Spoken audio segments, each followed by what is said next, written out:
1920년 도덕을 지키려던 나라가 범죄 공화국이 되는 아이러니한 사건이 발생했습니다. 20세기 초 미국은 겉보기엔 풍요로웠지만 사회적 갈등이 심각했습니다.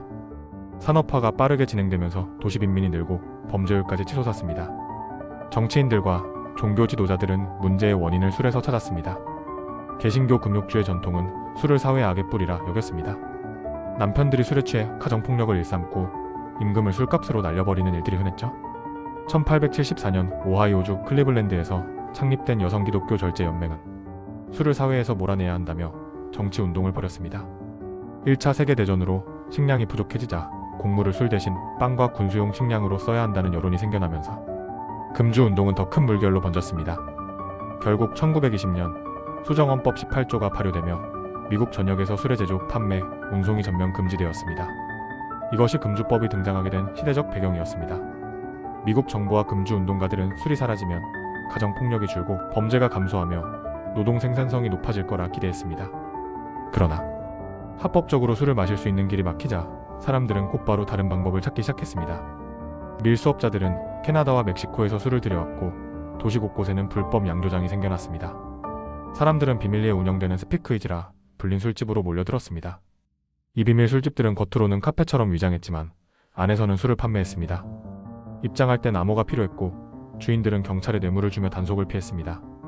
위장한 카페의 지하실에서는 술뿐 아니라 제조와 춤, 도박이 어우러지며 숨겨진 도시의 밤문화가 형성되었습니다. 공식 기록에 따르면 금주법 시행 직후에도 술 소비량은 크게 줄지 않았습니다. 술을 찾는 사람은 여전했고 다만 그 공급망이 지하 경제로 옮겨갔을 뿐이었습니다. 금주법이 불러온 최대의 나비 효과는 범죄 조직의 폭발적인 성장입니다.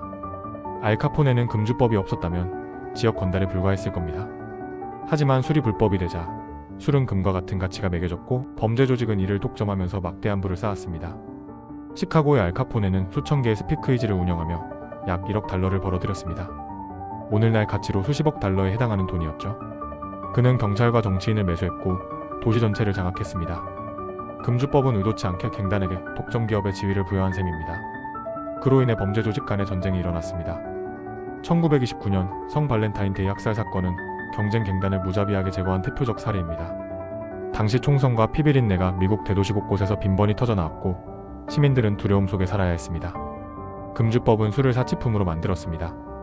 합법 공급망이 끊기자 술값은 폭등했고 부자들은 여전히 고급 술을 즐겼지만 서민들은 싼 밀주를 마실 수밖에 없었습니다. 문제는 이 술의 질이 형편없었다는 겁니다. 비밀리에 만들다 보니 욕조에서 만든 욕조진이 퍼져나갔습니다. 술을 만들 큰 통이 없으니 아예 집 욕조에 원액과 향료를 섞어 만들어냈는데 당연히 비위생적이고 맛은 형편없고 독성은 강했지만 값이 싸다는 이유로 서민들은 이런 술을 마실 수밖에 없었습니다. 더 큰 문제는 정부의 정책이었습니다. 금주법 시행 후 사람들은 공업용 알코올을 훔쳐 술로 쓰려 했습니다. 원래 공업용 알코올은 에탄올을 기본으로 했는데 정부는 사람들이 마시지 못하게 하겠다며 여기에 메탄올과 벤진, 크레졸 같은 독성 물질을 일부러 섞었습니다. 하지만 밀주업자들은 정제할 기술도 없이 그 독성 알코올을 그냥 희석해 가짜 술로 팔아버렸습니다. 그 결과 수많은 사람들이 시력을 잃었고 목숨을 잃는 참사가 이어졌습니다. 결국 금주법은 서민을 더 큰 위험에 내몰았고 사회적 불평등을 더욱 심화시킨 셈이었습니다. 금주법은 애초에 제대로 지켜지지 않았습니다. 수많은 경찰관과 정치인이 범죄 조직의 돈에 넘어가 부패했습니다. 단속은 형식적이었고 법은 사실상 무력화되었습니다. 미국 시민들은 정부를 더 이상 신뢰하지 않게 되었습니다. 1929년 대공황이 터지면서 미국은 주류 산업에서 세금을 거둘 필요성을 실감했습니다. 실업과 빈곤이 심각해지자 주류 산업을 부활시켜 일자리를 만들자는 목소리도 커졌습니다. 게다가 범죄 조직의 세력이 너무 커져 국가를 위협하는 수준이 되자 정치인들조차 금주법 폐지를 지지하게 되었습니다. 1933년 수정헌법 21조가 통과되면서 금주법은 공식 폐지되었습니다. 미국은 스스로 자초한 정책의 실패를 인정할 수밖에 없었습니다. 금주법은 인류 역사에서 가장 유명한 금지 정책이자 가장 큰 사회적 실험 중 하나로 남았습니다. 의도가 좋다고 해서 결과까지 좋을 수는 없다는 것을 보여줍니다. 도덕을 지키려던 시도는 범죄와 부패, 불평등을 키웠고 결국 사회적 신뢰를 잃었습니다. 오늘날에도 각종 사회 문제와 규제에서 같은 질문이 반복됩니다. 금지하면 사라질까? 아니면 더 은밀하고 위험하게 번질까? 금주법의 교훈은 명확합니다.